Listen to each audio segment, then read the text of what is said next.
एक लड़का रोज सुबह सुबह उठकर एक स्कूटी को साफ करता है और उस स्कूटी को उसने सालों से यहाँ से नहीं हटाया था। जैसे ही वो वहाँ पर खड़ी हुई थी वैसे ही खड़ी रहती है और उसको रोज सुबह सुबह उठकर वो साफ किया करता है। रास्ते में आने जाने वाले लोग उससे कहा करते हैं कि तू तो पागल हो गया है, इसको इससे अच्छा बेच दे वरना ये कबाड़ ही रह जाएगी। लेकिन वो उन लोगों को पिटाई लगाने के लिए उनके पीछे भागने लगता है और वो लोग उसे पागल पागल कहकर चिढ़ाया करते हैं। अब तभी एक दिन उसी गाँव के अंदर एक लड़का आता है जो बाहर से घूमने के लिए आया था और जैसे ही वो उस लड़के को देखता है तो वो इस बात को देखकर बड़ा ही हैरान है क्योंकि स्कूटी की हालत वैसे तो काफी ज्यादा खराब है लेकिन वह लड़का बड़े ही प्यार से उसे साफ कर रहा था। अब इसके बाद जो व्यक्ति होता है वह उसके बारे में पूछने लगता है और जैसे उसे पूरी कहानी पता चलती है तो उसकी आंखें नम हो जाती हैं और वह फूट फूट कर रोने लगता है। क्या था ऐसा उसकी कहानी में जो वह व्यक्ति फूट फूट कर रोने लगा था? पूरी सच्चाई के बारे में जानने के लिए वीडियो को अंत तक जरूर देखें। दिल्ली के अंदर एक मनोज नाम का लड़का रहा करता है जो फिलहाल ग्रेजुएशन कर रहा है और उसे गांव में काफी ज्यादा इंटरेस्ट है। तो इसी वजह से अक्सर वह अपने पिता से पूछता रहा करता है अपने गांव के बारे में, लेकिन उसके पिता को उसके गांव के बारे में ज्यादा कुछ नहीं पता क्योंकि उनके दादाजी ही वहां से काफी दिनों पहले यहां पर आकर बस गए थे और मनोज के पिता का और मनोज का जन्म इस शहर के अंदर ही हुआ था। तो वो उसे अपने गाँव का नाम तो बता देता है लेकिन वहां पर उनका कुछ भी नहीं था। सारी जमीन और जायदाद को पहले ही बेच कर आ चुके थे और अब शहर के अंदर ही उनके घर बने हुए थे। लेकिन मनोज गांव को अच्छी तरह से जानना चाहता है और इसी बात की फिराक में वो डोला करता है। इसी दौरान जब वह ग्रेजुएशन कर रहा था तो उसके वहां पर एक गांव के लड़के का एडमिशन होता है और वह गांव की सी भाषा वहां पर बोला करता है और इस बात को देखकर मनोज को बड़ी खुशी होती है। इसके बाद वह उससे दोस्ती बनाता है और दोस्ती बनाने के बाद उससे पूछने लगता है कि तुम्हारा गांव कौन सा है और तुम कहां के रहने वाले हो। तो वह मध्य प्रदेश के गांव का नाम बताता है जिस गांव का मनोज भी था, यानी कि मनोज के पिता ने जो गांव बताया था ये वही गांव था। अब मनोज जब इस बात को सुनता है कि उसी के गांव का है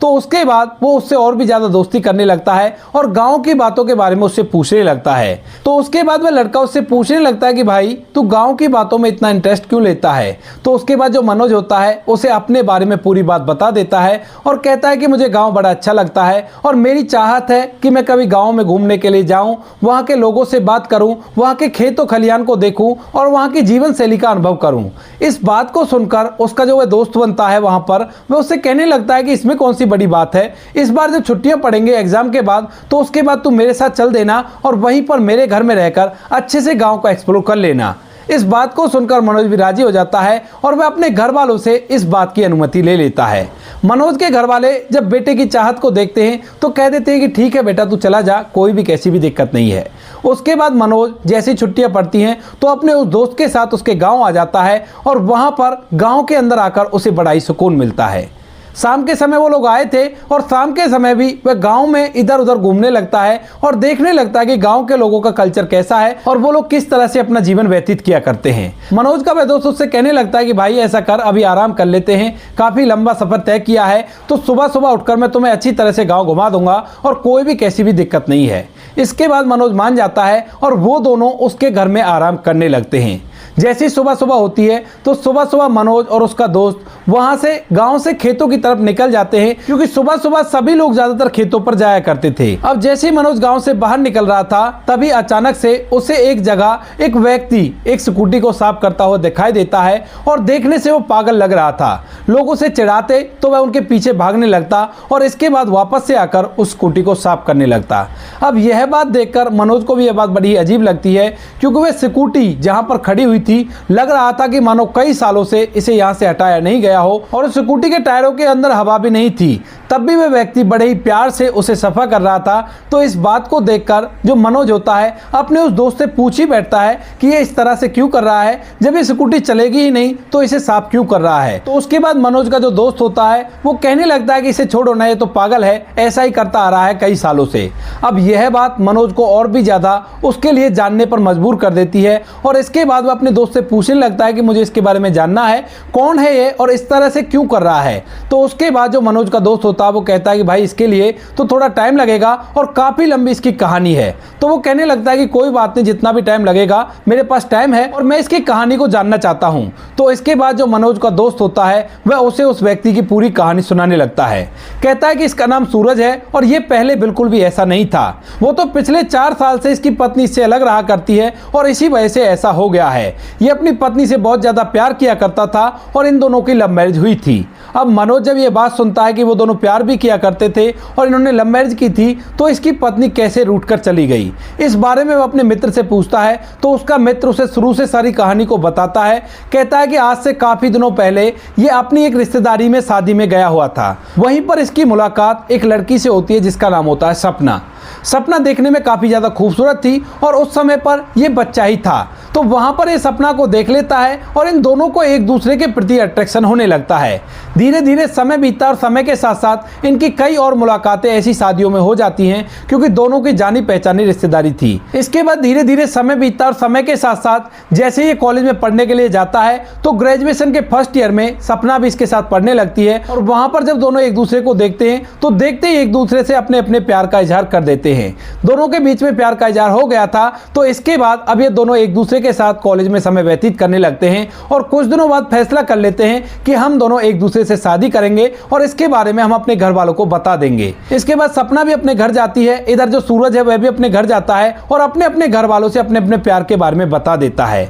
अब यह बात सुनकर दोनों के ही घर वाले शादी से मना कर देते हैं और कहते हैं कि नहीं, तुम दोनों की शादी नहीं हो सकती। दरअसल जो सूरज के घर वाले थे वो थोड़े पैसे वाले थे, इधर जो सपना के घर वाले थे उनके पास इतना पैसा नहीं था। सूरज का परिवार एक जॉइंट फैमिली था, उसके चाचा ताऊ भी उसके साथ रहा करते थे और पूरा भरा पूरा परिवार था। अब जब दोनों के घर से उन्हें निराशा हाथ लगती है तो वो फैसला करते हैं कि वो लोग भागकर शादी कर लेंगे, लेकिन एक दूसरे के साथ ही अपने जीवन को व्यतीत करेंगे। इसके बाद सूरज और सपना दोनों अपने अपने जरूरी डॉक्यूमेंट लेते हैं और एक शाम को अपने घर से फरार हो जाते हैं। सूरज भी अपने घर से फरार हो गया था, इधर सपना भी अपने घर से फरार हो गई थी और वो दोनों जाकर कोर्ट मैरिज कर लेते हैं। कोर्ट मैरिज करने के बाद इन दोनों के घर वाले इन्हें ढूंढते हैं, लेकिन काफी दिनों तक इन्हें इधर उधर भी रहना पड़ता है। जब थोड़ा सा मामला शांत होता है तो उसके बाद ये थाने में आते हैं और थाने के थ्रू दोबारा से जो सूरज होता है उसके घर वाले उसे घर में रखने के लिए तैयार हो जाते हैं और उसके बाद सूरज अपने घर में रहने लगता है। इधर जो सपना के घर वाले थे वो अभी तक भी सपना से नाराज थे और बिल्कुल भी उससे बात नहीं किया करते थे। जो सूरज होता है वह तो अपनी पढ़ाई लिखाई को बंद कर देता है, लेकिन सपना अपनी पढ़ाई लिखाई को जारी रखने के लिए कहती है। इधर जो सूरज की माँ थी और उसके परिवार वाले थे उन्हें सपना बिल्कुल भी पसंद नहीं थी, लेकिन वो बेटे की वजह से चुप रहते हैं और ऐसे ही उसको घर के अंदर झेलते रहते हैं। धीरे धीरे समय बीतता, समय के साथ साथ जो सपना होती है वो अपनी पढ़ाई लिखाई को करती रहती है और पढ़ाई लिखाई के दौरान ही एक दिन वो उससे स्कूटी की डिमांड करती है। सूरज सपना को पढ़ाता है और अच्छी तरह से घर के अंदर रखता है, लेकिन धीरे धीरे जो सूरज की माँ होती है वो छोटी छोटी ऐसी बातें करने लगती है जिन बातों से सपना का मन बदलने लगता है। अब उन बातों के बारे में जब सपना अपने पति सूरज से कहा करती है तो सूरज उसे समझा दिया करता और कहता कि कोई बात नहीं, माँ है, छोटी मोटी बातें चलती रहती है, इन बातों को ज्यादा माइंड मत करो, मैं और तुम दोनों एक दूसरे से प्यार करते हैं ना, तो कोई भी दिक्कत नहीं है। सपना भी समझ जाती है, लेकिन धीरे धीरे करके कुछ ऐसा होता है कि वो दोनों एक दूसरे से अलग हो जाते हैं और जो सपना है वो रूठ कर अपने मायके चली जाती है,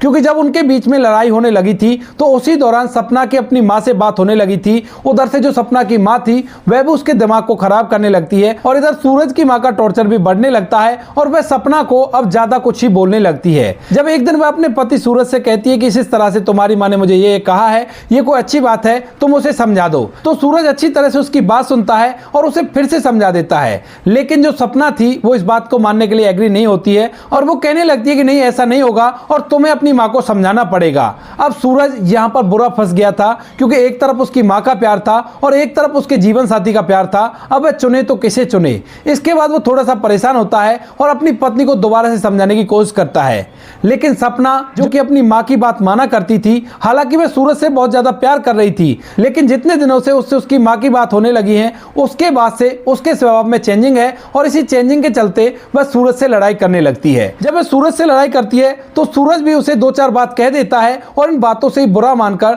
जो सपना है अपनी माँ के पास फोन करती है और माँ उसे फुलसा कर अपने पास बुला लेती है। वह माँ के कहे में चलकर वहां से चली तो गई थी, लेकिन बार बार उसका दिल कह रहा था कि तू ये गलत कर रही है, लेकिन फिलहाल उसका ईगो उसके सामने आ जाता है। सपना ने जो स्कूटी ली थी वो यहीं पर रह गई थी और जैसे ही सूरज देखता है कि उसकी पत्नी चली गई है तो उसके बाद वो बहुत ही ज्यादा गम में डूबा डूबा रहने लगता है और घर में ज्यादातर किसी से बात नहीं करता है। अब जब सूरज की माँ अपने बेटे की हालत देखती है तो वह सोचने लगती है कि मैंने जो कुछ भी किया है बहुत ही गलत किया है और मैं ही इस गलती को सुधारूंगी। यही सोचकर सूरज की माँ सपना को मनाने के लिए उसके घर भी जाती है और वहां पर जाकर उसके घर वालों के सामने सपना से माफी मांगने लगती है। लेकिन सपना के घर वाले सपना को कुछ भी नहीं बोलने देते हैं और उसके बाद सपना की माँ को धमकाकर वहां से भगा दिया जाता है और कहा जाता है कि अब तो तुम्हारे बेटे से हमारी बेटी तलाक लेगी। अब इसके बाद जो सूरज की माँ है वहां से वापस आती है, उसकी आंखों में आंसू थे और वह अपने बेटे के सामने फूट फूट कर रोने लगती है और कहती है कि बेटा सपना के घर वालों ने उसे मेरे साथ भेजा ही नहीं,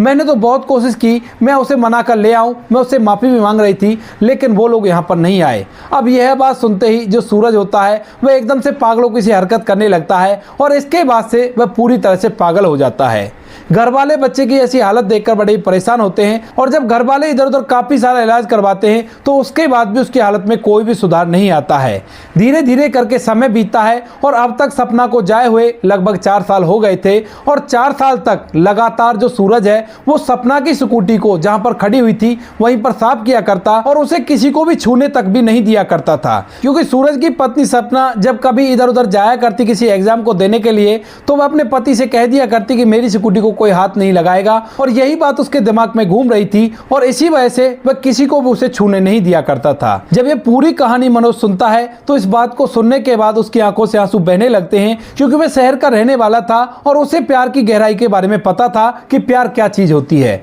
उसके बाद उसका दोस्त उसे चुप कराता है और कहता है कि भाई ये कहानी हमारे पूरे गांव को पता है लेकिन इस बेचारे की किस्मत में जो है वही इसके साथ होकर रहेगा। इसके बाद जो मनोज होता है वो उसको ऐसी हालत में नहीं छोड़ना चाहता है और वह सब कुछ ठीक करना चाहता है, तो इसी वजह से वह अपने दोस्त के साथ घर चला जाता है और वहां पर उनसे बात करने लगता है। वहां पर उसे सूरज की मां मिलती है और सूरज की मां पूरे वाक्य को बता देती है कि वो लोग हमारे साथ भेजने के लिए तैयार ही नहीं है और कुछ दिनों बाद वो तलाक के लिए भी बोल रहे थे। तो वो कहने लगता है कि माँ जी आपकी वो बात तो ठीक है लेकिन क्या आपने सपना से कभी इस बारे में बताया है कि सूरज तुम्हारे बिना पागल हो गया है और वो तुम्हारे बिना जिंदा नहीं रह सकता और तुम्हें यहाँ पर आना चाहिए। तो वो कहने लगती है कि बेटा गई तो मैं इसीलिए थी ताकि मैं उसे बता सकूं, लेकिन उसके घर वालों ने मुझे बात तक भी नहीं करने दी और मुझे धक्का देकर वहां से भगा दिया। इसके बाद मनोज सूरज की मां से सपना के घर का एड्रेस लेता है और कहता है कि माँ जी मैं खुद जाऊंगा और सपना को इसके बारे में सब कुछ बताऊंगा। इस बात को सुनने के बाद सूरज की मां उसे एड्रेस तो दे देती है लेकिन कहती है कि बेटा वो लोग तुमसे उससे बात ही नहीं करने देंगे, तुम चाहे कितनी भी कोशिश कर लो, क्योंकि उसके बाद भी कई बार हमारे परिवार ने ये कोशिश की थी कि उन लोगों से बात हो जाए लेकिन वो लोग अपने दिल के अंदर एक छोटा सा गुस्सा दबाए बैठे हैं, क्योंकि एक फंक्शन के दौरान उन दोनों के परिवार के बुजुर्गों की मुलाकात हो गई थी और उस मुलाकात में जो सूरज के घर वाले होते हैं उन्होंने सपना के घर वालों को नीचा दिखा दिया था और यही कारण था दोनों परिवारों में इतनी ईर्ष्या होने का। इसके बाद मनोज कहता है कि कोई बात नहीं, मैं देख लूंगा, जैसा भी मुझसे होता है वैसा मैं कर रहूंगा। ऐसा कहकर मनोज वहां से अपने दोस्त के घर आ जाता है और अपने दोस्त से कहता है कि यार मुझे उस गांव जाना है और वहां पर जाकर मैं इसकी जिंदगी को सही करना चाहता हूं, क्योंकि अगर इसे सपना मिल गई तो मेरे ख्याल से ये ऐसा नहीं रहेगा और ये अच्छी तरह से अपने जीवन को व्यतीत करेगा। अब उसका दोस्त उससे कहने लगता है कि यार ऐसा कुछ भी नहीं होगा और तू खामा ही परेशान हो रहा है। तो मनोज कहता है कि नहीं, मुझे एक बार तो कोशिश करनी है और मैं कोशिश करके जरूर रहूंगा। ऐसा कहकर मनोज अभी के अभी वहां से सपना के गांव के लिए अपने दोस्त को लेकर निकल जाता है और वहां पर पूछते पूछते वह सपना के घर तक पहुंच जाता है।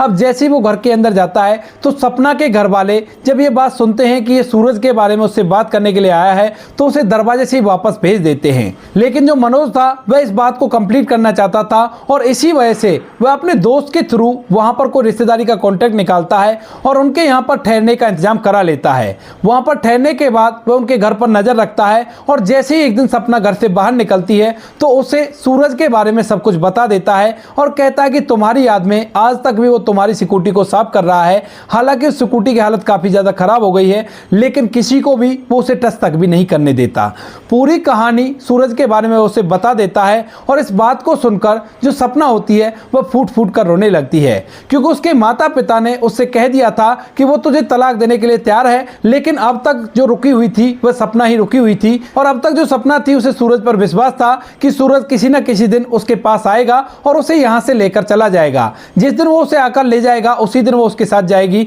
और इसी वजह से वह घर वालों से तलाक देने के लिए मना कर रही थी। जब सपना को यह सब कुछ पता चलता है तो वह फूट फूट कर रोने लगती है और कहती है कि इसी वजह से उसका फोन नहीं मिलता है। इसके बाद जो मनोज होता है वहां पर सपना की मदद करता है और वहां से सपना को सूरज के पास पहुंचा देता है। जैसे ही सपना सूरज की ऐसी हालत देखती है तो वहां पर जाकर अपनी सास से, अपने ससुर से और सूरज के परिवार वालों से माफी मांगने लगती है। जो सास होती है वह अपनी बहू को देखकर पूरी तरह से हैरान हो जाती है और वह उल्टा अपनी बहू से माफी मांगने लगती है। कहती है कि बेटी, मैं तेरा बुरा करना चाहती थी, लेकिन तेरा बुरा करने के चक्कर में मेरे बेटे का क्या हाल हो गया। अब तू आ गई है तो इसे संभाल ले, कम से कम ये अपनी जिंदगी तो अच्छी तरह से व्यतीत कर लेगा। इसके बाद सपना सूरज के पास जाती है और वहां पर उसे गले लगाकर फूट फूट कर रोने लगती है। जो सूरज होता है उसे सपना की शक्ल याद थी और जैसे ही वो सपना को देखता है तो उसके गले लगता है और उससे कहने लगता है बच्चों की तरह कि तुम कहां चली गई थी, मैं काफी दिनों से तुम्हारी स्कूटी की रखवाली कर रहा था और देखो मैंने इसको किसी को भी चलाने नहीं दिया है।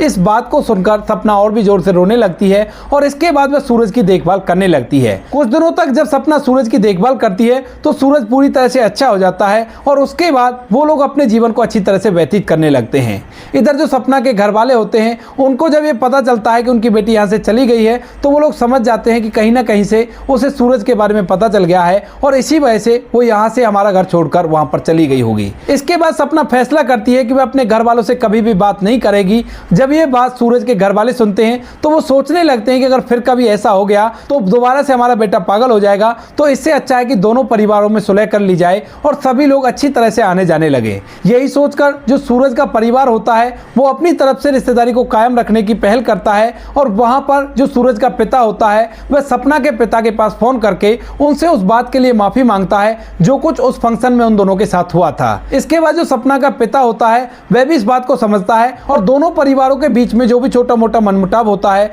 वो खत्म हो जाता है। और जैसे इस बार सूरज और सपना की सालगिरह आती है उसी दौरान जो सूरज के घर वाले होते हैं वो सपना के घर वालों को बिना सपना को बताए वहां पर बुला लेते हैं और जैसे सपना अपने घर वालों को वहां पर देखती है तो बड़ी हैरान हो जाती है। इधर जब मनोज दोबारा से इस गांव में अपने दोस्त के पास आता है तो उसे पता चलता है कि जो कुछ भी वो कर गया था वो पूरी तरह से सफल हो गया है। अब सूरज और सपना हंसी खुशी एक साथ रहा करते हैं तो उसे भी इस बात की बड़ी खुशी होती है। और जब मनोज आकर सूरज से मिलता है तो सूरज को मनोज के बारे में कुछ भी नहीं पता था, लेकिन जब सपना उसे पूरी बात बताती है कि यही है जिसकी वजह से हम दोनों एक साथ दोबारा से हैं, तो सूरज उसका बहुत बहुत धन्यवाद करता है। कहता है कि भाई तुम्हारा बहुत बहुत धन्यवाद, तुम हमारे लिए एक फरिश्ते की तरह आए जिसने हमारे घर को दोबारा बसा दिया और मुझे उस चीज से बाहर निकाला। अब मनोज का जब भी गांव जाने का मन करता है तो वह सीधा सूरज के पास फोन मिलाता है और वहीं पर उसके घर पर आकर ठहरा करता और गांव के अंदर घूमा करता। तो दोस्तों ये थी आज की कहानी। आपको कहानी जैसी भी लगी हो कमेंट सेक्शन में बता देना। बाकी वीडियो अच्छी लगी तो वीडियो को लाइक और चैनल को सब्सक्राइब जरूर करें ताकि हमें थोड़ा सा हौसला मिले आप लोगों के लिए ऐसे अच्छे वीडियो बनाने के लिए। इन कहानियों को सुनाने का उद्देश्य किसी को परेशान करना बिल्कुल भी नहीं है। यह कहानी आपको इसलिए सुनाई जाती है ताकि आप लोग इन कहानियों में से कुछ ना कुछ सीख सको और अपने जीवन में उस चीज को अप्लाई कर सको। मिलते हैं किसी नेक्स्ट वीडियो में नए टॉपिक के साथ, तब तक के लिए जय हिंद, जय भारत, जय हिंदुस्तान।